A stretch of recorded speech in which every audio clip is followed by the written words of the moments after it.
Hi all, SSC CGL 2024 mains എക്സാമിന്റെ one of the സെന്റേഴ്സിന്റെ മുന്നിലാണ് നമ്മളിപ്പോൾ നിൽക്കുന്നത്. നമ്മുടെ കുട്ടികളുടെ ഒരുപാട് നാളത്തെ കഷ്ടപ്പാടിന്റെ ഒരു ഫൈനൽ ആയിട്ടുള്ള ഒരു സ്റ്റേജ് ആണ് ഇപ്പോൾ എത്തിയിരിക്കുന്നത്. അപ്പോൾ അവരുടെ എക്സ്പീരിയൻസ് എങ്ങനെ ഉണ്ടെന്ന് നമുക്ക് ചോദിച്ചറിയാം. യെസ്, എക്സാം കുഴപ്പമൊന്നുമില്ലായിരുന്നു, നല്ലതായിരുന്നു. ഈ കഴിഞ്ഞ വർഷത്തേക്കാളും കുറച്ച് ടഫായിരുന്നു. ഓവറോൾ കുഴപ്പമുണ്ടായിരുന്നില്ല. ഈസി ടു ഓർഡർ ചെയ്ത പേപ്പർ 2023 ആ ഒരു ലെവലിൽ തന്നെ ഉണ്ട്.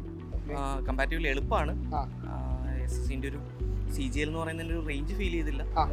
ഇംഗ്ലീഷ് ഓക്കെയാണ്.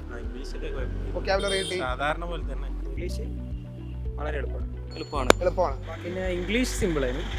GK കടുപ്പായിരുന്നു. നല്ല ടഫാണ്, പറയാനില്ല. കാരണം അത്യാവശ്യം കറണ്ട് അഫയേഴ്സ് കവർ ചെയ്താലും അതൊന്നും നല്ല ചോദിച്ചു.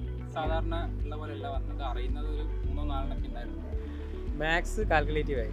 കുഴപ്പമുണ്ടായിരുന്നില്ല, ചെറിയൊരു കാൽക്കുലേറ്റീവ്, പക്ഷേ ടൈം കറക്റ്റ് ആയിരുന്നു. മാക്സിമം എളുപ്പമാണ്, ഏകദേശം എല്ലാം തന്നെ ചെയ്യാൻ പറ്റുന്ന ക്വസ്റ്റ്യൻസ് ആണ്. സെറ്റാണ്. മാത്സ് കുറച്ചൊരു 4-5 ക്വസ്റ്റ്യൻ റീസണിങ് ഈസി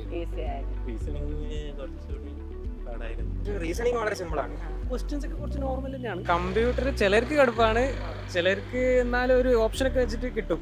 കുറച്ച് ഡീപ്പാണെന്ന് തോന്നുന്നുണ്ട്, വായിച്ചിട്ട് പോലും മനസ്സിലായി. ടൈപ്പിംഗ് എളുപ്പമാണ്, എളുപ്പമായിരുന്നു, കുഴപ്പമില്ല. അതായത് ടൈറ്റ് പാസേജ് അങ്ങനത്തെ സാധനം. അതെ, ടൈപ്പിംഗ് പ്രശ്നമില്ല, ടൈപ്പിംഗ് നമുക്ക് അറിയാം.